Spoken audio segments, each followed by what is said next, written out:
Hey everybody, welcome to the Mr. Maple Show.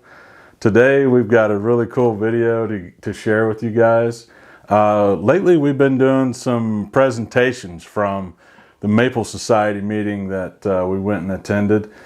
We met so many interesting people. I highly recommend that you join the Maple Society. You can go to maplesociety.org and you can join the North American branch, or if you're internationally, they have other branches available for that as well.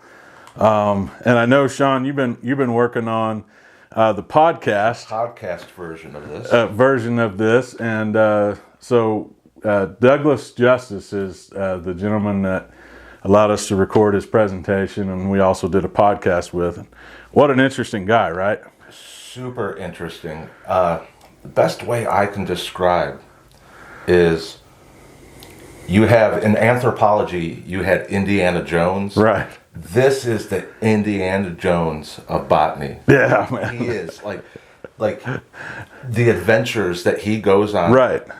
He's the reason why you have wild collections. Absolutely. People like him. He's hit what he does and the stuff and the people like him. He's the reason you have those. Absolutely.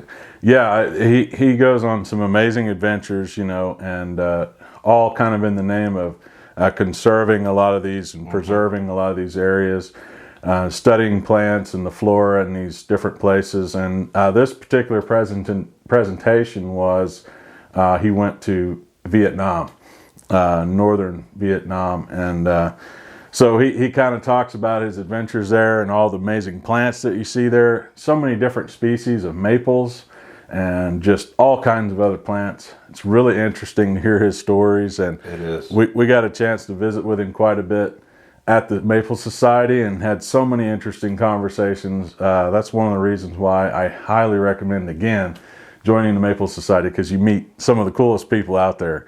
Like I'm a plant geek, but I mean, they take it to a whole nother level, right? Well, like listening to him, in my imagination, I see him with a whip swinging from a tree with plants stuck to his back that he's collected. That like really, when he tells his story, Right. It's like I say, to me, he's the Indiana Jones of the plant world. Yeah, absolutely. So we just wanted to kind of jump in here and set a stage for what you're about to watch. We appreciate you tuning in. Make sure to like and subscribe to our channel. We got so much more things coming like this. We're going to use these to kind of put in on our Friday shows for our just information and gardening 101 and just these topics where you're not going to really hear this much anywhere else. I mean, this is a great way for us to share this kind of information. And I think you guys are going to enjoy it. So stay tuned.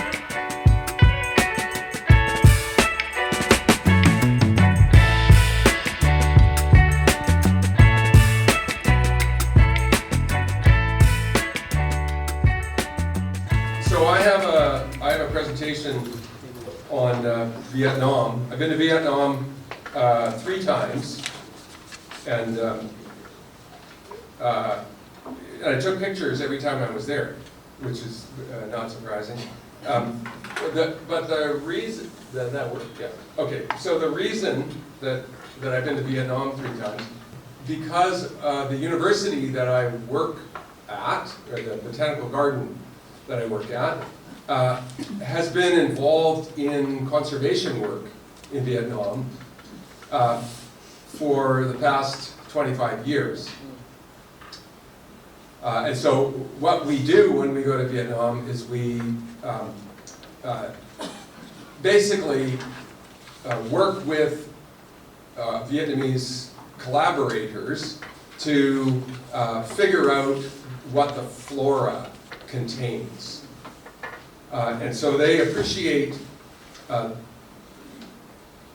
most of the botanists are trained in tropical botany, and then when you go into the north of Vietnam, all of a sudden you have mountains that are high enough that you have temperate material, which is why, of course, we're interested in going. And so I have an interest in temperate plants, rhododendrons and maples and a few other things. And so the Vietnamese botanists are appreciative of the kind of expertise that we can bring. It doesn't hurt that we have a relationship that allows us to acquire seed. And so we actually grow a lot of the material that we find. I typically am not a plant hunter. I'm not one of those people who goes out and collects seed. I'm usually there. I prefer to do these expeditions in the spring when I can see plants in flower, because it's much easier to identify things at that time of the year. And so that's what you're going to see is images from 3 different spring trips. And I'll try to go through this fairly rapidly because there's a lot to cover. Let's hope this works. It's not working. Okay, let's try that. Hang on. There we go. Okay, so that's actually, yeah. Can you see that? That little kind of purple. That's essentially northern Vietnam. I've never been anywhere south of Hanoi. And this kind of shows you where Vietnam is. I think most Americans know where Vietnam is for a number of reasons. Anyway, this is, and I got to tell you, pre-COVID, Americans were flocking to Vietnam, as a vacation spot. And you'll understand why, I think, in a second or two. Anyway, this is Hanoi.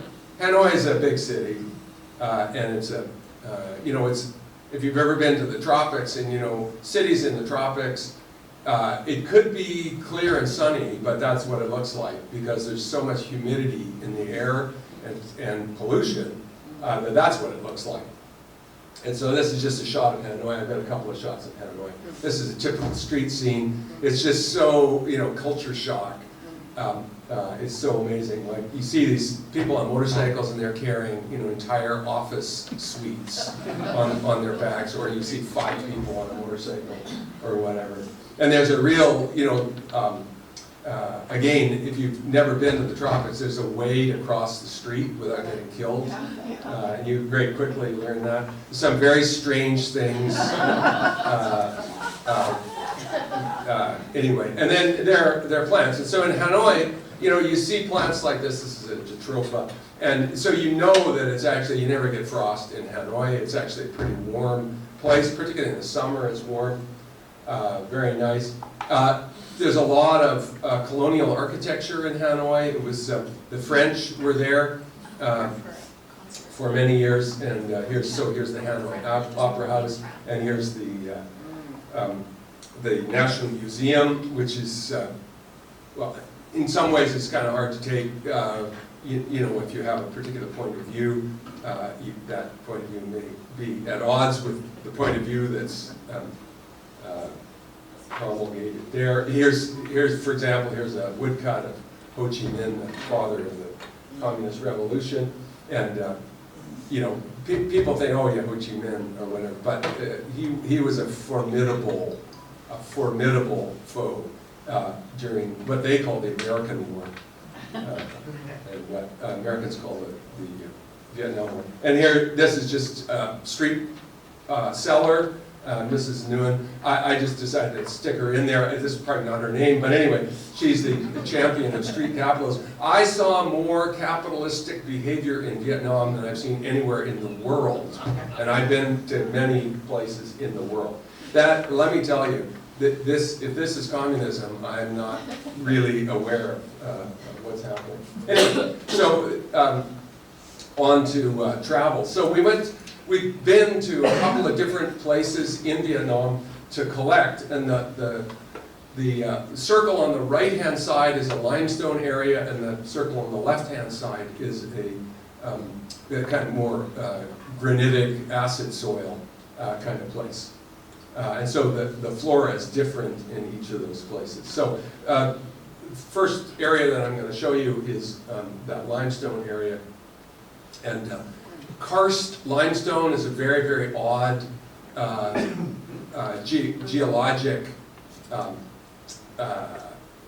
phenomenon. You can see all of these peaks in the back, very, very steep hills, very, very odd formations. They call this the fairy bosom, and there's like a highway stop with signage, very, very odd there. Anyway, so we went to 3 different places there in this area. The first place was Conlin, and there's one of my colleagues, Andy Hill, who's the curator of the David C. Lamb Asian Garden, which is our biggest garden at UBC Botanical Garden. And so we're just walking through the village. Then we had to climb on the backs of motorcycles to get up the hill, and you can only imagine what that's like. If you've ever been on the back of a motorcycle, or if you've ever been on the back of a motorcycle that's very, very small. Anyway, so it was challenging. So we went up the mountain, and it was quite tropical, with all very, very sort of misty. The Rhaphidophores are like philodendrons. So in the old world, there are different, you think, oh, that's a philodendron or a monstera or whatever, but all of a sudden it's a different genus, and so you have to kind of think about these things. Some tree ferns and nice asarum. Some of you might grow asarums in your gardens. And this is Tripterospermum, which is a gentian relative. Very nice. And then some weird basket ferns. I don't know if you've ever seen basket ferns, but they grow in trees, and they collect crap. And they just collect crap, like bird droppings or just debris or whatever. They're basically adapted to holding this bunch of crap that breaks down, and that's where they get their nutrients. So it's actually a fairly successful thing in the tropics where it rains all the time. Anyway, so that's what the basket looks like. So 2 different kinds of leaves on this fern. Really very interesting. And then there's a Bauhinia relative, if you know the orchid tree that you see in the tropics. This is a very close relative of that, but it's a vining plant. And then this, we kind of ran across this and thought, what the hell is that? That looks really familiar. And of course it's a Hoya. And I think everybody's grown a Hoya. It's a house plant, right? Anyway, so there are Hoyas all over the place.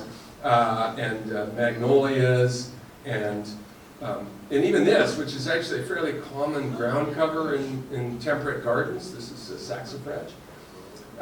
Saxifrage stolonifera, and then just next to it was this, and we thought, what the hell is that? Yeah. And those are little plant hoppers, and they were nymphs, and they were all over the place, and they were about the size of a quarter, maybe a bit bigger than that, but they were all over the place, and it's just bizarre. Anyway, so we had to stop and look at those, and then we're starting to climb up, and we're starting to get into conifer territory. And this is a nagia, which is a podocarpus relative. Very, very broad-leafed podocarpus. And then that's my friend Dan Crowley. Some of you will know Dan. Dan's a maple nut in the Maple Society. And Dan is also a conifer nut. And so he was on this particular expedition that we took to Vietnam, and he's here hanging on to a Chinese Douglas fir. And the reason he's hanging on in that weird position is that this is where the tree was. It took us most of the day to get up there, and let me tell you, this was a very, very freaky kind of expedition when you get up there. Anyway, so we came down, we safely got down, and we got down to this village. The van was coming to pick us up in this village. And my wife always tells me, she says, don't just put plants in presentations. You have to put people in presentations, otherwise people will fall asleep. And I say, but no, it's the Maple Society. But anyway, I left it. Okay, so here's the future members. Yeah, the new Yenmin Highway. And look at how steep those sides are. What elevation were you at, Doug? Sorry? What elevation were you at? This elevation, this is probably only about 1,000 meters there. So we had to climb to get anywhere. So this is the new Union Highway again, where we got, so we had to actually unload everything out of the van here because there was a big rock that we got stuck on. Does this mountain range form the barrier between Vietnam and China? We're very, very close to China Yeah. here. We're within like 50 kilometers of, So the other side of those mountains is actually in China? yeah, Yunnan. In Yeah. Yunnan? Yeah. Okay, and so here's a fishtail palm, but I left this in here just to show you how steep this is. So we're actually going up. I took the picture because I said, you're kidding me. We're going up there. And so, we're going like this, up. So here we are, and then of course, there are people cultivating stuff all over the place. And you may notice, I don't know, some of you may recognize that's not a maple. And so here's the first maple we saw in the limestone region. This is Acer tonkinense, and what a fantastic plant. The problem, of course, is that there are people up there, and they're cutting everything and dragging it down the hill, fodder for livestock or for firewood or whatever. And so if you see a tree this big, and this is probably about 25 feet high, if you see a tree this big, it is inaccessible. You would die on the way to getting there. So that's what Acer tonkinense looks like. It's a spectacular plant. You'd probably be able to grow it maybe here, maybe. It'll take a bit of frost. These are seedlings, so there's a lot of, there's not much grazing here, but there's a lot of cutting. So we saw kids, this was like, it's so typical. A bunch of us, about 12 of us, and we're trudging up the hill, getting up to, sort of 25, well, maybe 2,200 meters or so. And we hear these noises, and it's these kids, dragging tarps, and they're just, walking up the hill. And by the time we get to the top, they're long gone. They've taken another road down, or trail down, and they're dragging stuff on a tarp all the way down the hill, for feeding whatever cow or something. Anyway, so that's Acer tonkinense. Here's a nice viburnum. Not sure what it was. Some orchids there. This is Silogeny, which has very, very tiny flowers, as you can see. There's a begonia. Scutellaria, which is in the mint family. Acer levigatum. Very, very pretty in this part of the world, growing right on the limestone rocks. Yeah.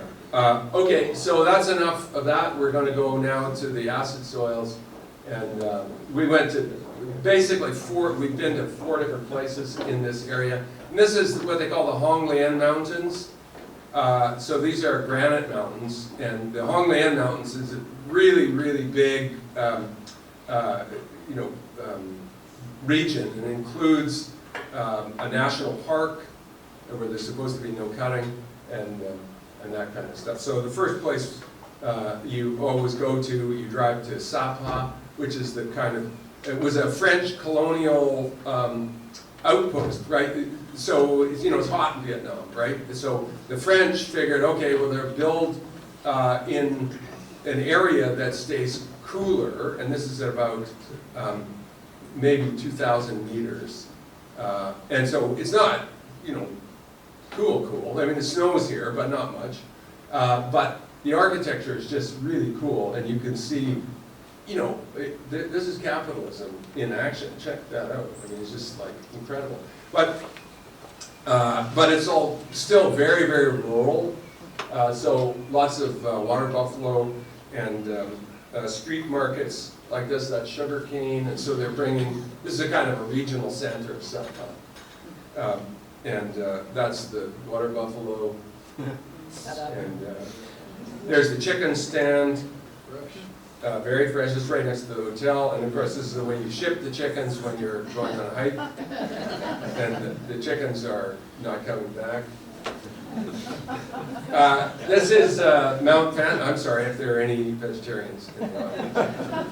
That's Mount Fansipan, and it's actually not spelled that way in, like it's Phanxipang,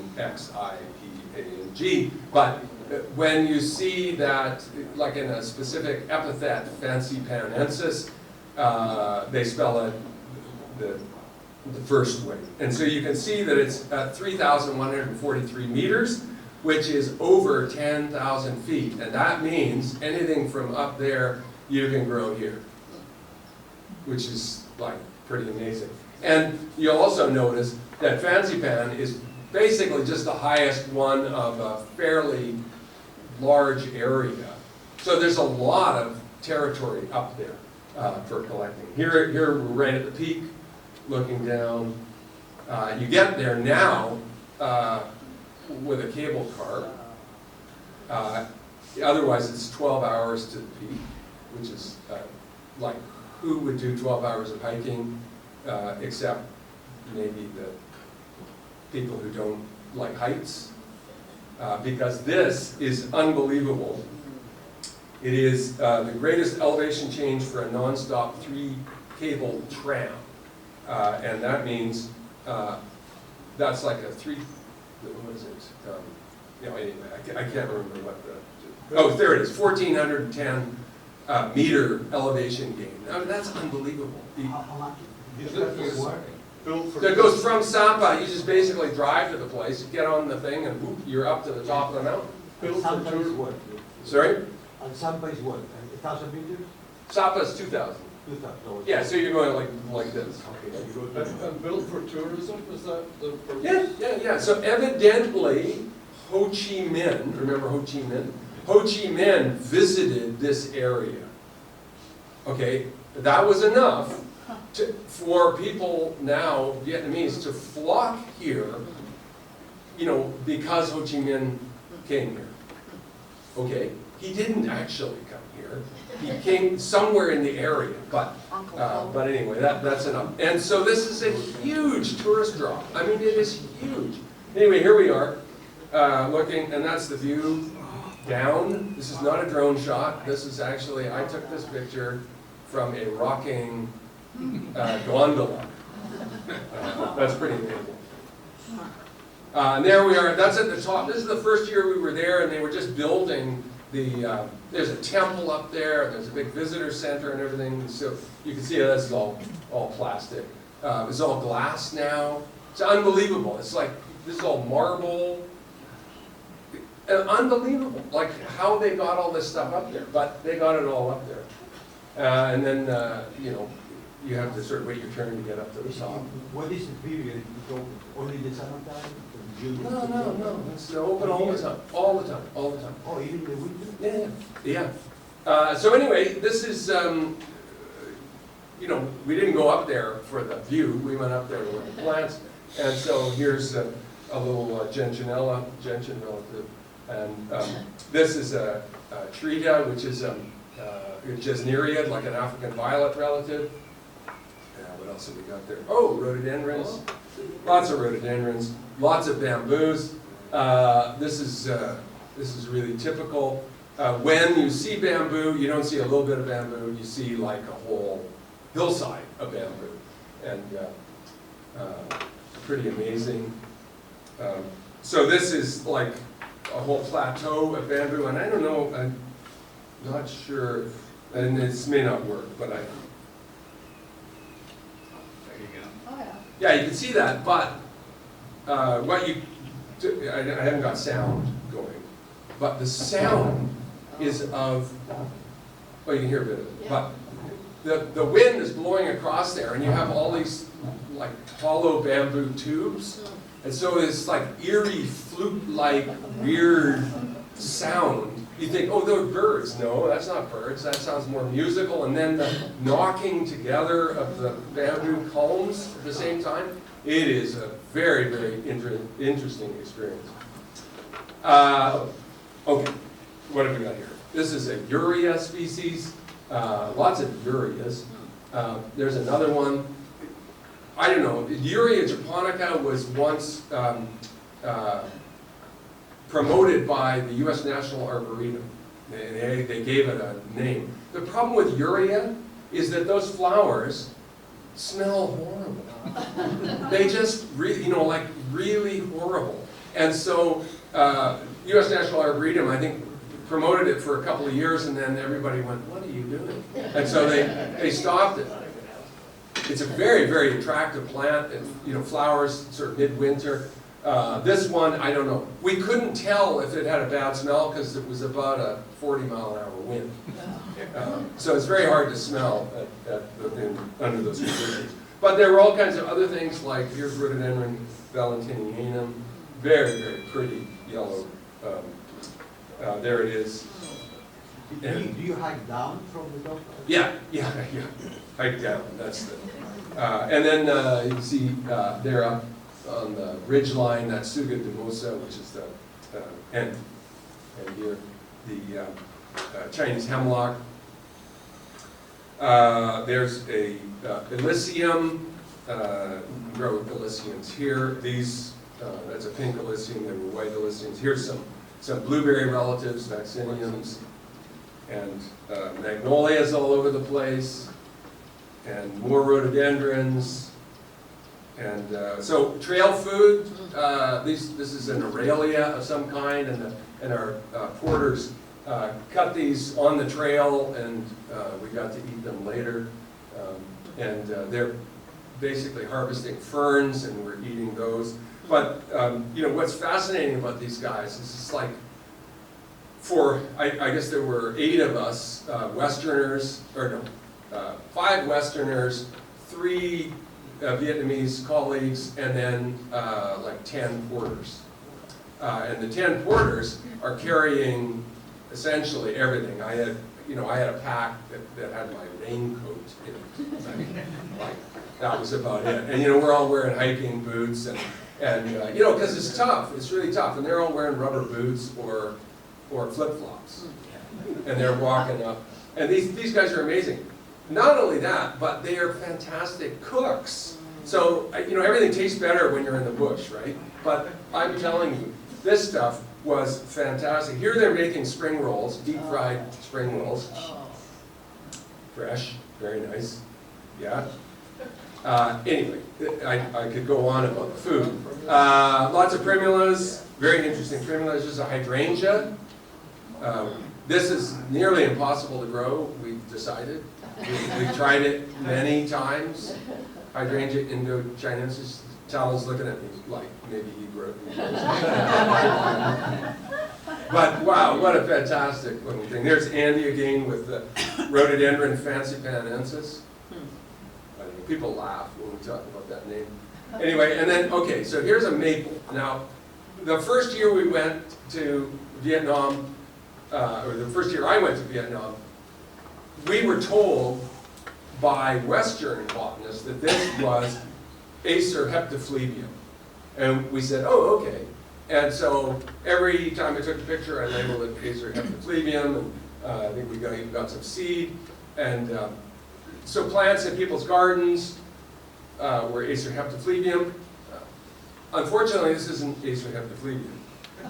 So this is a small digression. We went to a place called Tam Dao, which is just sort of slightly east of Hanoi. And so we went up and up and up and up and up, driving, and then up and up and up and up these stairs. That's, I don't know, some temple or something up top. I'm not trying to be flippant or sacrilegious. I don't know. I mean, there's usually a temple if you have stairs. Well, we never made it to the very top because we made it this far, and that's exactly how far we wanted to go, because this is Acer heptaflebium, which doesn't look anything like that other plant.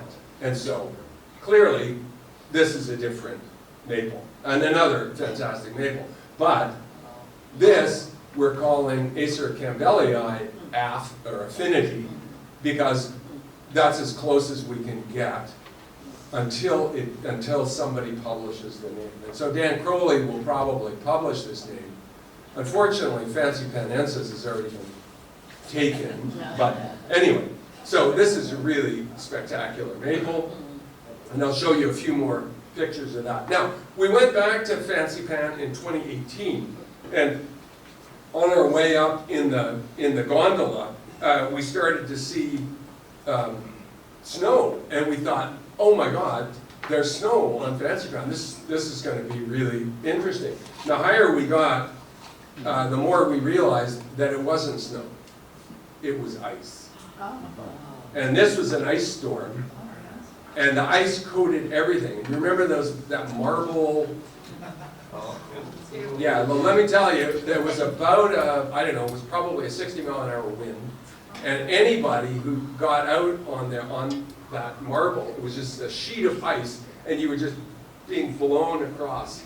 It was frightening. And when you consider that the first and second times we've been there, we basically just, walked down, right? Walked over rocks and stuff. No way, not this time. It was a sheet of ice up there. So, as they say, discretion being the better part of valor. So we said, let's just take the gondola back down and drive to the bottom, which is what we did. And there's another version of that same Acer campbellii. It's the most beautiful kind of cappuccino-colored leaves. I think it really deserves to be cultivated. There's a holly, an ilex species. That is absolutely the true color of that new growth. Wow. Just stunning, stunning. And some of you might know the hobelias, which are now all Stauntonias. And there's a huodendron, which is in the styrax family. Now that's a beautiful bark. Flowers look like a styrax, a little bit like a styrax. And huodendron can be grown. We grow it in Vancouver. It's really kind of marginal, so you'd probably be able to grow it down here. What else have we got here? Here's an Areobotrya, the loquat. This is a different species of loquat. Very pretty, very nice new growth. And then Acer sycamensi, this is the variety serrulatum. Variety sycamensi is the one that grows in the Himalayas, and it's not as hardy. This is quite hardy. We can grow this easily in Vancouver, and people should be growing this. This is a snake bark maple. So, the snake barks are very easy to recognize in flower because they have what we call racemose inflorescences, right? They don't have branched inflorescences, they have racemose inflorescences. So all snake bark maples have that same characteristic. So they're very easy to recognize when they're in flower or fruit. And this is a green color form of Acer sycamensi, but stay tuned. So this is Sapa from looking at it from the mountains surrounding. This is just a really kind of picturesque town. The unfortunate thing is if you turn around, this is what it looks like. They cut down everything in the mountains there. And so Dan Hinckley, who might be familiar to some of you, Dan Hinckley was on our latest trip to Vietnam, and we were following he'd been here many times, and we were following his directions to get to specific maple species, and they were all gone. So the development in this area is just rampant. Everybody has a motorcycle and a chainsaw. And that's no joke. So 20 years ago in Vietnam, all of the people who lived in the hills, they had a gun and they were growing opium. And the government said, this is not going to work. We're taking away your guns and we won't allow you to grow opium anymore. So you think, oh yeah, that's fair. But what do people do then? Because they were using their guns to, shoot their food and opium, so that they could survive. Not that I'm in favor of that, but so now what they do is they do a lot of timber harvesting and a lot of clearing and then they grow black cardamom, if they can, and I'll get to that in a second. But on our way there, this is in Vancouver, this is Acer struculeaceum. This is closely related to Acer franchettii, if you know that species. And what a fabulous, nice big leaf. Here's Helwingia. We saw Helwingia yesterday. Some of us saw Helwingia. And this is what they call epiphyllous flowers, basically showing up in the middle of the leaf. Here's a styrax species. I didn't have time to key it out. Here's a woman carrying a basket full of ferns, and that's a Paris species, if you know Paris, which is if you're a gardener in the Pacific Northwest, you have to have Paris. But anyway, here's Acer latigatum again, different form. So this is on the acid soils, very, very different. And here's Acer flavellatum. And I just got a text from Dan Hinckley, who's in, I don't know, maybe he's with Mark, I don't know. But anyway, he's in Vietnam, and he was telling me that they saw Acer davidii, which is a rediscovery. This has not been seen since the 30s, I think, the 1930s. Aesculus asamica, they call this Aesculus wangii. This has some baseball-size conkers. Horse chestnuts produces big fruits. They're the size of baseballs. Anyway, and these are old trees, and this is the only known area of this species in the region, including in China. Of course, remember I said everybody has a chainsaw on a motorcycle. So these are probably not long for this world. Probably one of the most exciting, and I mean scary exciting, places that we went to was an area called Five Fingers, and you could see some of those fingers there daring us to come and climb. And this was, here was an expedition, our porters coming. You can see how heavily weighed down these guys are. And we're, of course, have our cameras and our light packs and that kind of stuff. You have to pay these people, but it's a pittance really when you consider what they're actually doing. This is the trail, but this is the view when you start to get up there. Pretty amazing. Here are our Vietnamese, the scientist, the guy there. This guy here, very excited. I've forgotten what he found.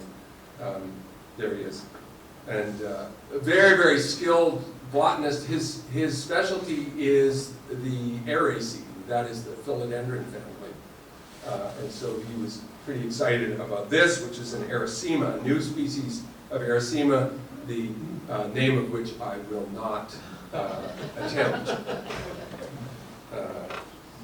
Anyway, so he discovered this. He was very happy about that. This is it's a cloud forest, essentially. We're at about 2,500 and 2,700 meters. We're still climbing, and epiphytes everywhere. It's really fabulous. Gultherias and maples. And this is Acer pectinatum, and this is the maple that people call Acer fancypanensis. And this is, again, it was misnamed early on, and so the name fancypanensis, whether or not it can, the rules are such that it may or may not be able to be used. Here it is in our garden in Vancouver. Does very well. Has beautiful long drip tips and beautiful bronzy purple foliage.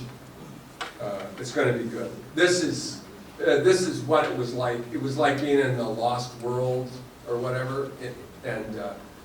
I didn't want to think about the snakes and all that kind of stuff, but they were clearly around. But there was some really, really crazy stuff. Like, you're walking up the trail and you're grabbing stuff, and you just have to be really careful about where you're grabbing some oxalins all over the place. There's a bamboo. This is Caimano bambusa. And these are actually, anatomically, these are aerial roots, or basically roots that come out of the nodes on the bamboo culm, but then they stop growing and then they calcify, so that they're like bone, right? They're sharp.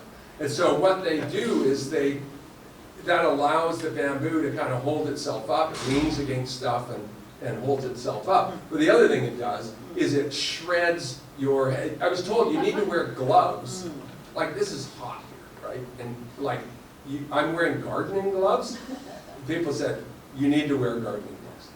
And this is why. Because almost anything that you touch, there were brambles there, and xanthoxylum and this, you could really injure yourself. So we got to camp about 4 hours after the porters, of course, and they had taken that bamboo, they'd taken a whole bunch of culms, and they'd split it and bent it, and they created this incredible, campsite for themselves. And they set up all of our tents, and of course, all of our tents are, like modern tents or whatever. But on my tent, there was a little sign that said, do not use the rear door. And I thought, well, why is that? And so I got out of the tent and I looked, and there was a 200-foot drop, like 5 feet, beyond. Anyway, so there were all kinds of dangerous things. Here's another aeroid. This is a Morphophallus. And some of you will know Morphophallus. And it's that kind of cobra-like look. And Dew, that's the botanist, he was jumping up and down when he saw this. And I was just thinking, I bet there are snakes here. Okay, and so the last place we went was the Batzat Ecological Reserve. It's an ecological reserve, and you would think that means that people aren't cutting things down, but that's not true. But anyway, this is a kind of remnant forest. A lot of old conifers are probably 200, 300, 400 years old, maybe older than that. Lots of rhododendrons, a lot of epiphytic rhododendrons. That's the foliage on that rhododendron, rhododendron bulbinense. Very, very pretty plant. This is, remember, Acer sycamense, variety seriolatum. This is the red form. And that's no lie, that is the color, and really, really spectacular. More red plants. This is a Nyssa. This is Nyssa sinensis, if you know the black gum or the tupelo. That's that genus. And then on the right-hand side is a beech tree, Fagus sinensis. And there's a birch there, Betula insignis subspecies, Fancypanensis. Even though we're not in Fancypan, but this is a birch that grows around there. Another Hobelia, Sorbus relative. This is one of the Asian white beams. Very, very pretty trees. Another white beam. There's a hydrangea relative. What we used to call schizophragma is now hydrangea, but this is hydrangea molly, which is the fuzzy one. It's got kind of velvety hairs on it. And there's a Paris, Exbucklandia, which you can probably grow here better than we can grow it. Very, very interesting plant in the witch hazel family. Another plant in the witch hazel family, Rhodolea. Rhododendrons galore. This is one of those rhododendrons in the Medenia group. It has the gigantic flowers, sort of 4 or 5 inches across that smell like lilies. And there's Scott McMahon, who some of you will know from Atlanta Botanic Garden. That's Acer laurinum behind him. That's that particular specimen of Acer laurinum. There's a Clethra species, the summer sweet. There's Dendropan. We saw Dendropanax yesterday. Sarah Duke, Cornus controversa, orchids, kiwi fruits. That's an actinidia species. So here we are. This is the black cardamom, Ammonium castatum, and so you take away your guns, take away your opium, and so you need to. These are basically people who cultivate things, and so they cut down most of the trees, leave a bit of cover, and grow black cardamom. And black cardamom fetches a reasonable price, and so you grow it and harvest it, you dry it, and you sell it through the collective, and the people who live in the area all get together and do this. It's kind of like collective farming, and they can make enough money to actually survive. It's really subsistence. Nobody's making any big money doing this.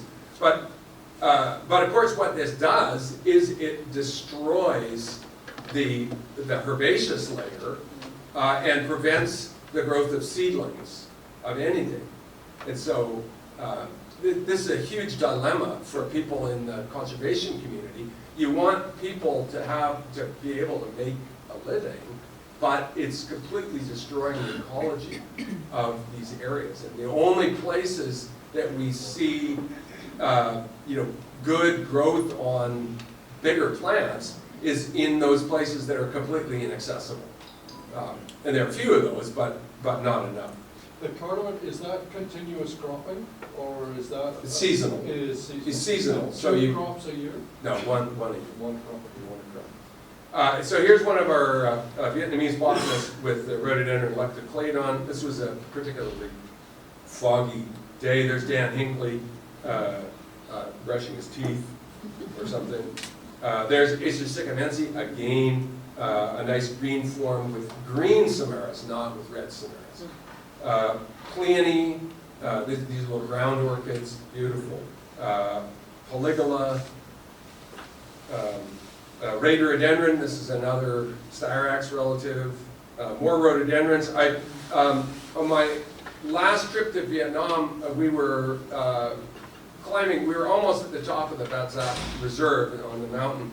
And I was walking along and I was looking up because there's interesting things up in the trees. And of course, I caught my foot on a root and did a spin and fell. I twisted my ankle quite badly. But I remember thinking, as I fell, that is a fantastic rhododendron in there. And it was this, and it was like this huge thing hanging in the tree. But that was not very helpful in then descending the mountain. Anyway, here's Roytelia chileantha, which is a beautiful kind of wind-pollinated thing they think may be related to walnuts. Here's Acer campbellii, again, the two forms, the green form and the brown form growing together. It's like, this was like, I was a kid in a candy store looking at this stuff. Just incredible. Here's Dipentodon, which is a very, very rare tree. And this is, again, this is a kind of reminder of what's happening. All of those big trees are being taken down, and all the small trees are vulnerable because people are then coming in and cutting for animal fodder. But again, very, very rich Liriodendron chinense there, and jasmines, and that's a Disanthus. Disanthus is another member of the witch hazel family. It's an evergreen Disanthus. Some big leaf rhododendrons there. Suoilenense is how you pronounce that. Rhododendron Suoilenense. There's another Bovelia. And then Brett Schneider. This, I don't know, maybe you've heard this story. A number of people have told this story. We're leaving the Bat Sat Reserve. We're going to go back to Sapa and then on to Hanoi, and we're going to leave.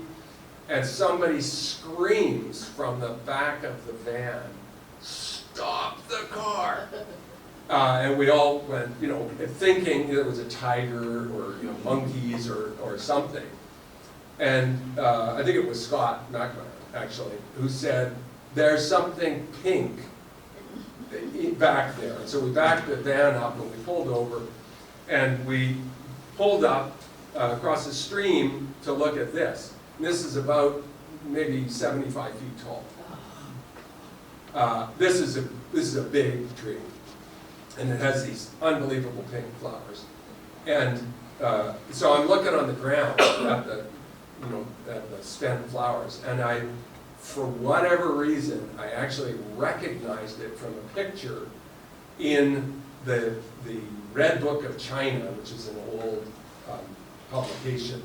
And I recognized that it was Brett Schneidera. Now, we have Brett Schneidera in the botanical garden, but the only pictures that I'd ever seen of it had kind of pale white flowers, and not really that exciting.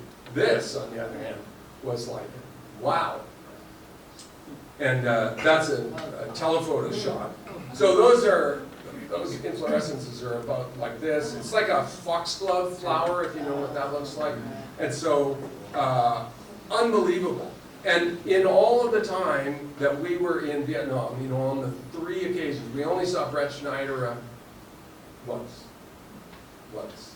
And remember, everybody's got a chainsaw and a motorcycle. And so we may never see the pink form of Brett Schneider again. Now, I say we actually, not us, but other people that we know went and collected seed, or had, and this is, again, this is a very sad story, the people paid one of the bearers to go up and they said, try and be careful, of course. And the guy, scaled the tree and basically cut off, the top 25 feet, and it crashed to the ground and we collected the seed. Which is not a sustainable way to harvest seed. But anyway, so we did actually get some seed, and we do have some plants in the garden, and we're hoping that they turn into pink. And this is the kind of thing, I think, when you think about conservation, you think about the panda, right? Like the panda is a charismatic, megafauna, and that's the thing that, drives people to give money for conservation. And I think that Brett Schneider sinensis is the same kind of thing, that it's not easy to, I could get you to give money for conservation of that Acer candelae affinity. I think everybody probably wants it. But this, I think, I have to say, probably has a slightly broader appeal. I don't know what we do, because next time we go back, this tree probably won't be there. And I don't know how many there are there. There are still a few in southern China, but they don't look like that. Anyway, this is the daughter of the kind of the guardian, the guy who was responsible for this area. And just thinking about what she has in front of her in her life, like those kinds of decisions, I think, are very, very hard. And I left Vietnam the last time not feeling particularly optimistic, I have to say, but feeling hopeful about certain things. And I'm definitely hoping that her future is better than her parents, who are basically subsistence farmers, barely hanging on. I mean, I don't want to end on a depressing note, but anyway, she was actually a smiling little girl who every time I tried to take a picture of her, she got like that. So, she was pretty happy kid. Anyway, thank you. Yeah.